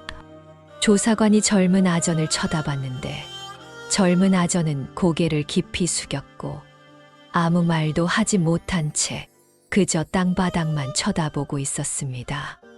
주변의 다른 백성들도 용기를 얻어 하나둘 나와서 증언하기 시작했는데 모두들 비슷한 이야기였습니다. 원래 알고 있던 것보다 더 많은 세금을 내라는 소리를 들었다는 것, 장부에 적힌 숫자가 분명히 조작된 것 같다는 것, 항의하려 하면 폭력으로 막았거나 협박했다는 것, 모든 증언이 일치했고 점점 더 많은 사람들이 나와 자신들의 억울함을 토로했습니다. 조사관이 두 아전을 불렀습니다. 둘은 떨리는 걸음으로 평상 앞으로 나왔는데 이제는 완전히 기가 죽어 있었고 어깨가 축 처져 있었으며 고개를 제대로 들지도 못하고 있었습니다. 조사관이 차갑게 그대들이 장부를 조작했느냐고 물었는데 나이 든 아전이 황급히 고개를 저으며 아니라고 부인했습니다. 장부는 원래 그렇게 되어 있었고 자신들은 그저 장부대로 따랐을 뿐이라고 변명했는데 목소리가 떨리고 있었고 말끝을 제대로 맺지 못했습니다. 조사관이 그런 백성들이 모두 거짓말을 하고 있다는 말이냐고 다그치자 나이 든 아전은 말을 더듬으며 그게 아니라고 했지만 제대로 된 설명을 이어가지 못했습니다. 젊은 아전은 아예 고개를 푹 숙이고 땀을 비오듯 흘리고 있었는데 온몸이 미세하게 떨리고 있었고 이제 완전히 겁에 질린 상태였습니다. 조사관이 서기에게 장부를 자세히 조사하라고 명령했습니다. 조작된 흔적을 모두 찾아내라고 했는데 서기가 장부를 한 장씩 천천히 넘기며 꼼꼼하게 살피기 시작했습니다. 각 페이지마다 글씨를 손가락으로 문질러보고 빛에 비춰보고 뒷장과 대조하며 확인했는데 시간이 상당히 걸렸습니다. 마당에 모인 사람들은 숨을 죽이고 그 광경을 지켜봤고 두 아전은 식은땀을 흘리며 불안하게 서 있었는데 서로를 힐끔힐끔 쳐다보며 눈치를 주고받기도 했습니다. 한참이 지나자 서기가 조사관에게 보고했는데 여러 곳에서 덧칠한 흔적이 발견된다고 했습니다. 원래 숫자 위에 더 큰 숫자를 다시 쓴 것으로 보인다고 했는데 증거가 명백했습니다. 조사관의 표정이 더욱 차갑게 굳어졌습니다. 두 아전을 노려보며 증거가 명백하다고 말했고 그렇다면 이제 조작해서 더 걷어들인 세금이 어디로 갔는지 물어보겠다고 했습니다. 나이 든 아전이 입을 열려다 다시 닫았는데 말할 수가 없었던 겁니다. 사실대로 말하면 자신들이 빼돌렸다는 게 드러나기 때문이었고, 거짓말을 하자니 이미 증거가 다 드러난 상황이었습니다. 젊은 아전은 온몸을 떨고 있었는데 이제 완전히 겁에 질려서 입술이 새파랗게 질려 있었고 다리가 후들거려서 서 있기조차 힘들어 보였습니다. 조사관이 다시 물었는데 대답하지 못하겠느냐고 했고, 그럼 장부를 근거로 계산해 보겠다고 했습니다. 조작된 금액이 도합 얼마나 되는지 정확히 밝혀내겠다고 선언했습니다. 서기가 장부를 다시 펼쳤습니다. 조작된 부분들을 하나하나 확인하며 계산하기 시작했는데 손가락으로 숫자를 짚어가며 종이에 따로 적어 나갔고 주판을 튕기며 더하고 또 더했습니다. 시간이 한참 걸렸는데 마당에 모인 사람들은 숨을 죽이고 지켜봤고 두 아전은 식은땀을 흘리며 서 있었으며 서로 눈치를 보면서도 누구도 먼저 입을 열지 못했습니다. 마침내 서기가 계산을 마치고 조사관에게 보고했는데 조작된 금액을 합하면 대략 은 30냥 정도 된다고 했습니다.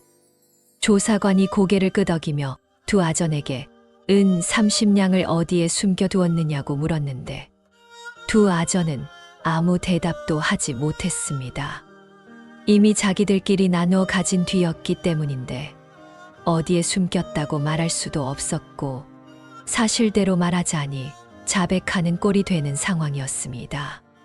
조사관이 군졸들에게 저들의 집을 수색하라고 명령했습니다. 은자를 찾아내라고 했는데 군졸들이 움직이려는 바로 그 순간이었습니다. 사람들 사이에서 누군가 천천히 걸어 나왔는데 덕삼이었습니다. 여전히 낡고 해진 옷을 입고 있었고 얼굴은 여전히 못생긴 그대로였으며 손에는 아무것도 들고 있지 않았는데 그저 빈손으로 평상을 향해 걸어오고 있었습니다. 사람들이 웅성거리기 시작했는데 저 거지 같은 남자가 왜 나오는지 의아해했고 어떤 이는 비웃는 표정을 지었으며 어떤 이는 고개를 갸웃거렸습니다. 조사관도 덕삼을 보며 눈살을 찌푸렸는데 그가 누구냐고 물었습니다. 덕삼은 대답하지 않았습니다. 그저 평상 앞으로 천천히 걸어갔을 뿐인데 발걸음은 흔들림이 없었고 시선은 곧게 앞을 향하고 있었으며 주변 사람들의 수군거림에도 전혀 개의치 않는 듯 했습니다. 젊은 아전이 덕삼을 보자 얼굴이 더욱 하얗게 질렸는데 눈이 커지면서 믿을 수 없다는 표정을 지었습니다. 장터에서 침을 뱉었던 바로 그 남자였고 세금징수 날 쓸데없는 종이를 들고 있다고 비웃었던 바로 그 남자였기 때문인데 설마 이 자리에 나타날 줄은 꿈에도 몰랐던 겁니다. 덕삼이 조사관 앞에 섰는데 여전히 아무 말도 하지 않았고 그저 조용히 서 있을 뿐이었습니다. 조사관이 다시 물었습니다. 무슨 할 말이 있느냐고 했는데 덕삼이 천천히 입을 열었습니다. 목소리는 낮고 평온했는데 떨림이 전혀 없었고 또렷하게 들렸으며 마당 전체에 울려 퍼졌습니다. 은 30냥이 아니라고 말했는데 조사관의 눈썹이 올라갔습니다. 서기도 놀라서 덕삼을 쳐다봤는데 방금 자신이 공들여 계산한 숫자를 부정하는 말이었기 때문입니다. 조사관이 그럼 얼마라는 말이냐고 물었는데 덕삼이 대답했습니다. 은 32냥 5전이라고 했는데 목소리에는 확신이 가득했고 조금의 망설임도 없었으며 마치 당연한 사실을 말하는 것처럼 자연스러웠습니다. 마당이 순식간에 조용해졌습니다. 모든 사람들이 덕삼을 쳐다봤는데 어떻게 저렇게 정확한 숫자를 말할 수 있는지 믿을 수가 없었고 서로 눈만 마주치며 웅성거렸습니다. 서기가 황급히 장부를 다시 펼쳐서 계산하기 시작했는데 이번에는 더욱더 꼼꼼하게 하나하나 확인했고 놓친 부분이 없는지 처음부터 다시 살폈으며 주판을 여러 번 튕기며 재확인했습니다. 한참이 지나자 서기의 얼굴이 창백해졌는데 조사관에게 조용히 속삭였습니다. 맞다고 했습니다. 자신이 일부를 빠뜨렸는데 정확히 32냥 오전이라고 했고 덕삼이 말한 숫자가 완벽하게 정확하다고 보고했습니다. 조사관이 덕삼을 다시 봤습니다. 이번에는 눈빛이 완전히 달라져 있었는데 의심과 놀라움과 호기심이 뒤섞여 있었고 도대체 저 남자가 어떻게 그런 숫자를 알아낸 것인지 궁금해하는 표정이었습니다. 그대는 어떻게 그 숫자를 아느냐고 물었는데 덕삼이 간단히 대답했습니다. 봤다고 했는데 조사관이 무엇을 봤다는 말이냐고 재차 물었습니다. 덕삼이 설명하기 시작했는데 저 아전들이 은자를 세는 것을 봤다고 했습니다. 세금을 거두던 날 해가 질 무렵이었다고 했고 저 두 아전은 나무 상자에서 은자를 꺼냈다고 했으며 나이 든 아전이 하나씩 세면서 입으로 숫자를 말했다고 증언했습니다. 하나, 둘, 셋, 넷 하면서 30까지 셌다고 했고 그 다음 젊은 아전이 나머지를 세었는데 두은양 오전이었다고 정확히 기억하고 있었습니다. 젊은 아전이 벌떡 소리를 질렀습니다. 거짓말이라고 외쳤는데 저런 거지가 무슨 수로 그걸 알 수 있냐고 항변했습니다. 하지만 덕삼은 전혀 흔들리지 않고 계속 말을 이어갔는데 나이 든 아전의 얼굴이 흑빛으로 변해갔습니다. 그날 마당 구석에 덕삼이 있었다는 걸 까맣게 잊고 있었던 것인데 설마 그 거리에서 보고 들었으리라고는 전혀 생각지도 못했던 겁니다. 조사관이 물었는데 그대는 장부도 없이 어떻게 그렇게 정확한 숫자를 기억하느냐고 했습니다. 덕삼은 대답하지 않았는데 설명할 필요가 없었던 겁니다. 다만 사실만 말하면 되었고 증명은 숫자 그 자체가 해주고 있었습니다. 조사관이 다시 물었습니다. 그럼 누가 얼마를 가져갔는지도 아느냐고 했는데 덕삼이 안다고 대답했습니다. 말해보라고 하자 덕삼이 차례로 말하기 시작했는데 나이 든 아전은 18냥을 가져갔다고 했고 젊은 아전은 12냥을 가져갔다고 했으며 나머지는 다른 사내 셋이 나눠 가졌는데 각각 5전씩이었다고 정확히 증언했습니다. 조사관이 서기에게 눈짓했는데 서기가 그 숫자들을 빠르게 종이에 적기 시작했고 주판을 튕겨 합계를 냈습니다. 결과가 나오자 정확히 32냥 5전이 나왔는데 모든 숫자가 완벽하게 들어맞았습니다. 조사관이 두 아전을 노려봤습니다. 부인하겠느냐고 물었는데 나이 든 아전이 입을 열려다 말았습니다. 부인할 방법이 전혀 없었던 것인데 덕삼이 말한 숫자가 너무나 정확했고 서기가 계산한 것과도 완벽하게 일치했기 때문입니다. 젊은 아전은 이미 무릎이 풀려서 주저앉을 것 같았는데 간신히 버티고 서 있었지만 얼굴은 완전히 죽어 있었고 눈빛은 초점을 잃고 있었습니다. 조사관이 다시 덕삼에게 물었는데 증거가 있느냐고 했습니다. 그대 말만으로는 부족하다고 했는데 덕삼이 고개를 저었습니다. 증거는 없다고 했는데 조사관이 그럼 어떻게 믿으란 말이냐고 했습니다. 덕삼이 제안했는데 저들에게 물어보라고 했습니다. 각자 얼마를 가져갔는지 말하게 하라고 했습니다. 조사관이 고개를 끄덕였습니다. 두 아전을 향해 각자 얼마를 가져갔는지 말하라고 명령했는데 나이 든 아전이 떨리는 목소리로 대답했습니다. 15냥 정도라고 했는데 조사관이 정확히 말하라고 다그쳤습니다. 나이 든 아전이 다시 15냥이라고 했는데 이번에는 더 확실하게 말했습니다. 조사관이 젊은 아전을 봤는데 그대는 얼마냐고 물었습니다. 젊은 아전도 떨리는 목소리로 자신도 15냥이라고 대답했는데 덕삼이 조용히 말했습니다. 거짓말이라고 했는데 젊은 아전이 소리를 질렀습니다. 뭐가 거짓말이냐고 외쳤는데 덕삼이 설명하기 시작했습니다. 둘 다 15냥이라고 했지만 합계는 맞지 않는다고 했습니다. 나머지 셋이 나눠 가진 것까지 합하면 32냥 5전이 되어야 하는데 지금 말한 대로라면 30냥 5전밖에 안 된다고 지적했습니다. 서기가 황급히 계산했는데 덕삼 말이 정확히 맞았고 숫자가 맞지 않았습니다. 조사관이 두 아전을 번갈아 쳐다보며 누가 거짓말을 하는 것이냐고 물었는데 두 아전은 서로를 쳐다봤습니다.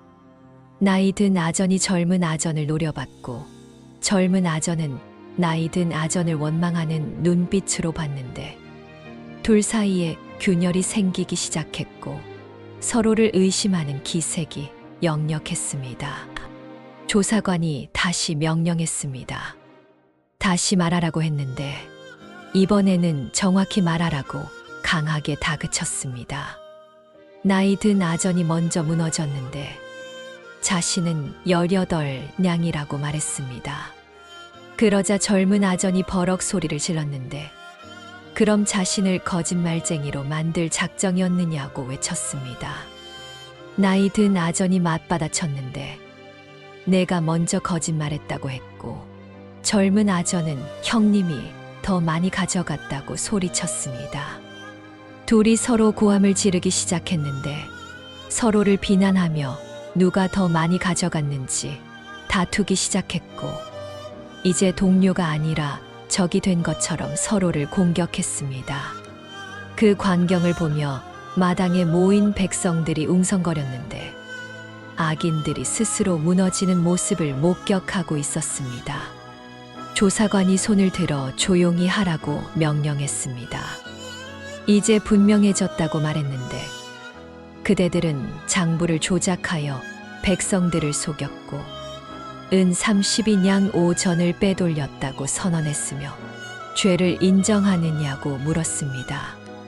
두 아전은 더 이상 부인할 수 없었는데 고개를 떨구고 무릎을 꿇었으며 이제 완전히 무너진 상태였고 변명할 말조차 찾지 못했습니다.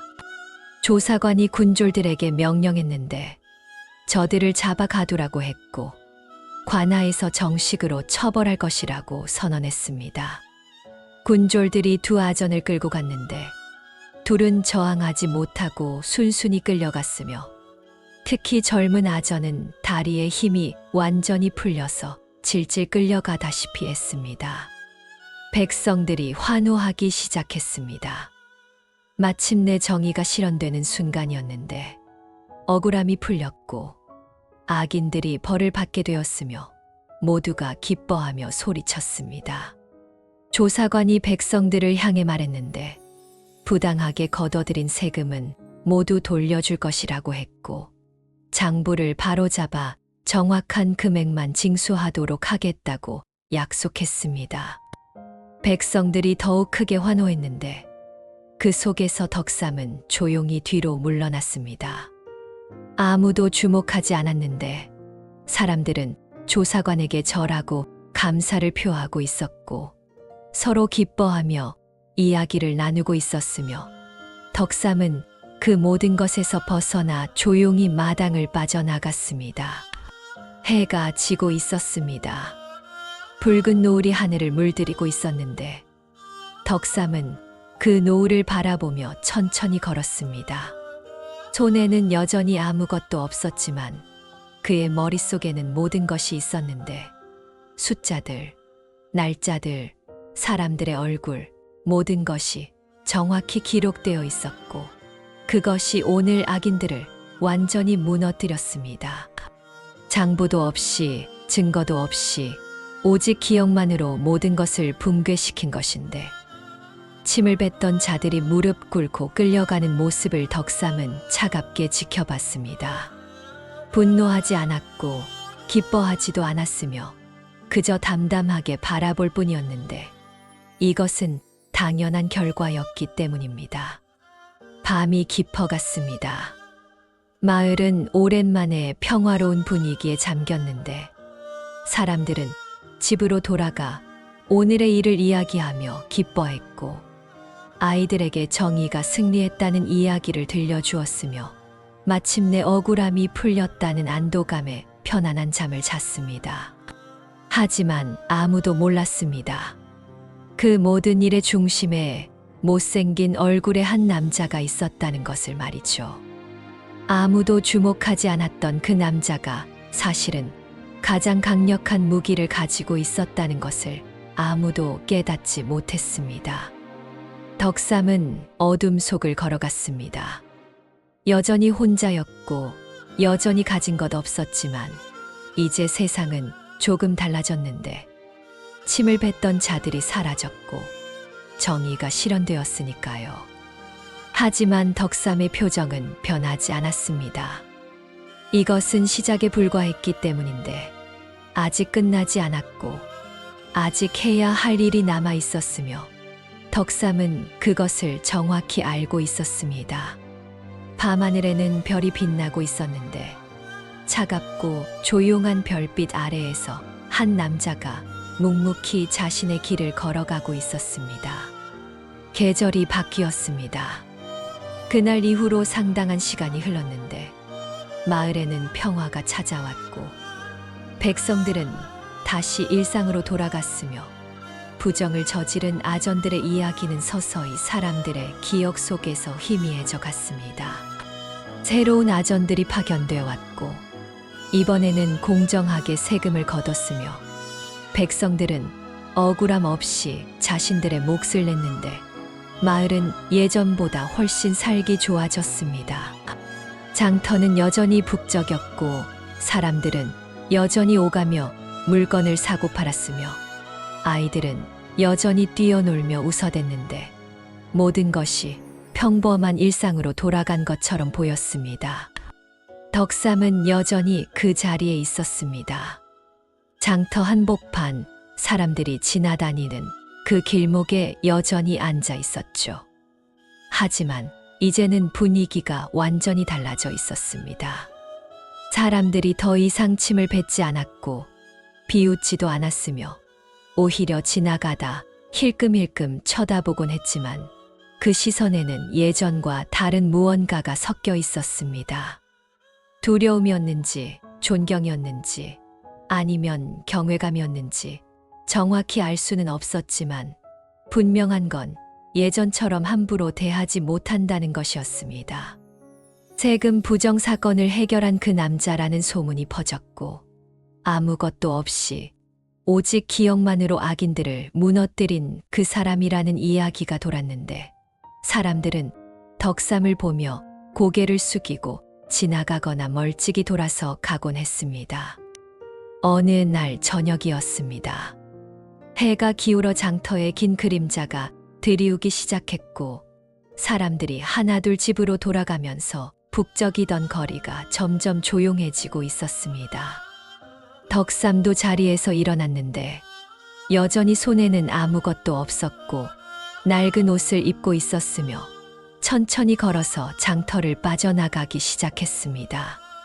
좁은 골목길로 접어들었는데 이 시간이면 사람들이 거의 다니지 않는 한적한 길이었고 양쪽으로 낮은 담벼락이 이어져 있었으며 저 멀리 석양빛만 희미하게 골목 끝을 비추고 있었습니다. 골목을 걷는데 저편에서 누군가 비틀거리며 걸어오고 있었습니다. 멀리서 봐도 걸음걸이가 불안정했는데 술에 취한 것 같기도 했고 다친 것 같기도 했으며 몸을 가누지 못하고 벽을 짚으며 천천히 다가오고 있었습니다. 거리가 가까워지자 그 사람의 모습이 점점 분명해졌는데 헐벗다시피 한 옷을 걸치고 있었고 얼굴은 때로 범벅이 되어 있었으며 머리카락은 헝클어져서 제대로 빗질한 흔적이 없었습니다. 관복은 당연히 입고 있지 않았고 그저 누더기나 다름없는 옷을 걸친 채 초라한 모습으로 걸어오고 있었는데 몰락한 사람의 모습 그 자체였습니다. 덕삼이 걸음을 멈추지 않고 계속 걸었습니다. 그 사람도 계속 다가왔는데 둘 사이의 거리가 점점 좁혀졌고 마침내 서로의 얼굴을 알아볼 수 있을 만큼 가까워졌습니다. 그 순간 그 사람의 발걸음이 멈췄습니다. 얼굴이 순식간에 창백해졌는데 눈이 커지면서 믿을 수 없다는 표정을 지었고 입이 벌어지면서 무언가 말하려다 말았으며 온몸이 굳어버린 것처럼 그 자리에 얼어붙었습니다. 젊은 아전이었습니다. 아니, 이제는 아전이 아니었는데 관직에서 쫓겨나고 감옥에 갇혔다가 풀려난 뒤 완전히 몰락한 상태였습니다. 그는 덕삼을 알아봤습니다. 장터에서 침을 뱉었던 바로 그 남자였고 세금을 거두던 날 쓸데없는 종이나 들고 다닌다며 비웃었던 바로 그 사람이었으며 자신의 모든 것을 무너뜨린 장본인이었습니다. 얼굴에서 핏기가 완전히 사라졌는데 입술이 파르르 떨리기 시작했고 손도 덜덜 떨리기 시작했으며 다리에 힘이 풀려서 서 있기조차 힘들어 보였습니다. 덕삼은 그를 보았지만 걸음을 멈추지 않았습니다. 그저 같은 속도로 계속 걸어가고 있었는데 표정의 변화도 없었고 시선의 흔들림도 없었으며 마치 아무것도 보지 못한 것처럼 담담했습니다. 젊은 아전이었던 남자가 뒤로 물러섰습니다. 한 걸음, 두 걸음 뒤로 물러서면서 벽에 등을 기댔는데 더 이상 물러설 곳이 없었습니다. 덕삼이 점점 가까이 다가왔는데 남자의 온몸이 떨리기 시작했고 눈에는 두려움이 가득했으며 입술을 깨물며 무언가 말하려다 말을 내뱉지 못했습니다. 과거 자신이 저질렀던 모든 일들이 머릿속을 스쳐 지나갔을 겁니다. 장터에서 침을 뱉던 일, 세금을 거두면서 백성들을 억압하던 일, 은자를 세며 웃던 일, 덕삼을 비웃고 모욕하던 모든 순간들이 눈앞을 지나갔을 것이고 그 모든 것의 대가를 지금 치르고 있다는 걸 깨달았을 겁니다. 덕삼이 그 앞을 지나가려 했습니다. 시선도 주지 않고 그저 지나가려 했는데 그때 남자의 무릎이 꺾였습니다. 저절로 무릎이 바닥에 닿았는데 스스로 꿇은 것인지 힘이 빠져서 무너진 것인지 알 수 없었지만 결과는 같았습니다. 남자는 덕삼 앞에서 무릎을 꿇고 있었습니다. 고개를 깊이 숙이고 있었는데 이마가 거의 땅에 닿을 듯했고 두 손을 바닥에 짚고 있었으며 온몸을 떨고 있었습니다. 과거 침을 뱉던 그 입은 이제 굳게 다물어져 있었는데 한마디도 할 수 없었고 변명할 말도 찾지 못했으며 그저 무릎을 꿇은 채 덕삼이 지나가기만을 기다릴 뿐이었습니다. 덕삼은 멈추지 않았습니다. 무릎 꿇은 남자를 내려다보지도 않았고 시선을 주지도 않았으며 그저 같은 속도로 걸어서 그의 옆을 지나쳤습니다. 발걸음에는 흔들림이 없었고 속도의 변화도 없었으며 마치 아무도 없는 빈 골목을 걷는 것처럼 자연스러웠습니다. 남자의 머리 바로 옆을 스쳐 지나갔는데 남자는 고개를 들지 못했고 덕삼을 쳐다보지도 못했으며 그저 땅바닥만 응시한 채 떨고 있을 뿐이었습니다. 덕삼의 발소리가 점점 멀어져 갔는데 똑똑하는 신발 소리만 조용한 골목에 울려 퍼졌고 남자는 여전히 무릎을 꿇은 채 움직이지 못했습니다. 한참이 지나서야 남자가 고개를 들었습니다. 덕삼은 이미 골목 저편으로 사라진 뒤였는데 석양빛 속으로 걸어 들어가 완전히 보이지 않게 되었고 골목에는 남자 혼자만 남아 있었습니다. 남자는 여전히 무릎을 꿇고 앉아 있었는데 일어설 힘조차 없는 것 같았고 두 손으로 얼굴을 감쌌으며 어깨가 들썩이기 시작했습니다. 울고 있는지 웃고 있는지 알 수 없었지만 분명한 건 완전히 무너졌다는 것이었습니다. 과거 침을 뱉던 그 입에서 이제는 아무 소리도 나오지 않았고 과거 비웃던 그 입꼬리는 이제 축 처져 있었으며 과거 관복을 입고 백성들 위에 군림하던 그 몸은 이제 누더기를 걸치고 골목 바닥에 무릎 꿇고 앉아 있었습니다. 처음의 침이 마지막에 무릎이 되었습니다. 장터 한복판에서 아무렇지도 않게 침을 뱉던 그 순간이 결국 골목에서 무릎을 꿇는 이 순간으로 이어졌는데 시작과 끝이 완전히 뒤바뀐 것이었습니다. 덕삼은 그때나 지금이나 말이 없었습니다. 침을 맞았을 때도 아무 말 하지 않았고 무릎 꿇은 자 앞을 지나갈 때도 아무 말 하지 않았는데 말 없는 완전한 역전이었습니다. 소리치지 않아도 복수는 이루어졌고 싸우지 않아도 승리는 찾아왔으며 증명하지 않아도 정의는 실현되었습니다. 덕삼은 계속 걸어갔습니다.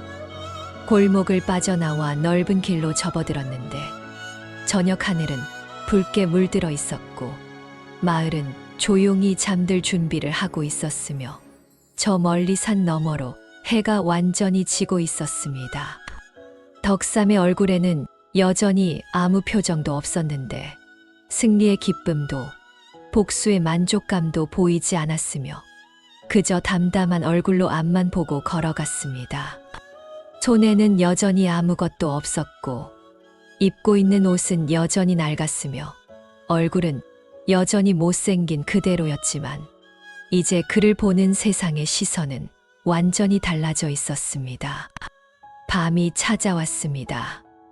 마을에 어둠이 내렸고 집집마다 불이 켜지기 시작했으며 사람들은 저녁 식사를 하고 하루를 마무리하고 있었습니다. 골목에 무릎 꿇고 앉아있던 남자는 얼마나 지났을까요? 한참 뒤에야 겨우 일어났는데 비틀거리는 걸음으로 어둠 속으로 사라져갔고 다시는 그 골목에 나타나지 않았습니다. 마을 사람들은 그가 어디로 갔는지 관심조차 갖지 않았는데 이미 잊혀진 사람이었고 아무도 기억하지 않는 과거가 되어버렸습니다. 덕삼은 자신의 작은 방으로 돌아갔습니다. 여전히 좁고 허름한 그 방에 들어가서 문을 닫았는데 등잔에 불을 켜고 바닥에 앉았습니다. 품속에서 종이 한 장을 꺼냈는데 더 이상 찢어지거나 구겨진 종이가 아니었고 깨끗한 새 종이었습니다. 그 위에는 무언가 기록이 되어 있었는데 숫자들과 날짜들이었고 이제는 모두 끝났다는 표시가 되어 있었습니다.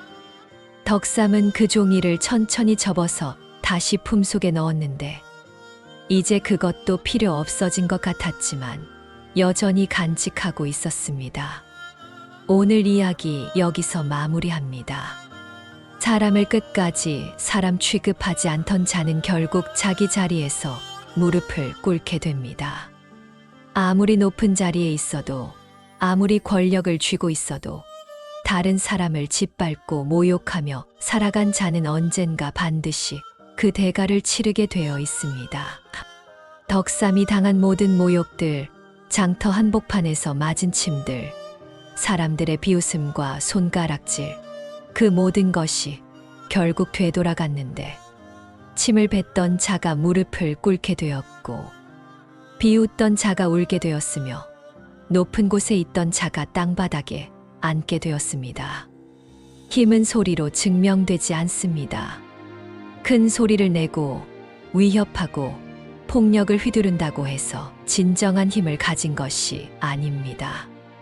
덕삼은 단 한 번도 소리를 지르지 않았고 누구와도 싸우지 않았으며 복수하겠다고 외치지도 않았습니다. 그저 조용히 견뎠고 묵묵히 기록했으며 침착하게 기다렸을 뿐인데 그것이 가장 강력한 힘이 되었습니다. 끝까지 버틴 시간 위에서 조용히 드러나는 것이 진정한 힘인데 덕삼은 그것을 보여줬습니다. 오늘도 어디선가 말없이 하루를 견디고 계신 분들이 있을 겁니다. 부당한 대우를 받으면서도 참고 있는 분들, 억울함을 삼키며 살아가는 분들, 언젠가는 나아지겠지 하며 오늘도 버티는 분들이 계실 겁니다. 이 이야기가 그분들께 작은 힘이 되었기를 바랍니다. 지금은 아무도 알아주지 않아도, 지금은 비웃음을 받고 있어도, 끝까지 버티고 견디면 언젠가는 반드시 빛을 보게 된다는 것을 말입니다. 덕삼처럼 말없이 걸어가다 보면 결국 정의가 실현되는 순간이 온다는 것을 기억하시기 바랍니다. 이런 조선의 야담을 계속 함께하고 싶으시다면 구독과 좋아요로 이 자리를 지켜주세요. 우리 조상들이 남긴 이야기 속에는 오늘을 사는 우리에게도 여전히 필요한 지혜와 위로가 담겨 있습니다. 다음에도 또 다른 이야기로 찾아뵙겠습니다. 끝까지 들어주셔서 감사합니다.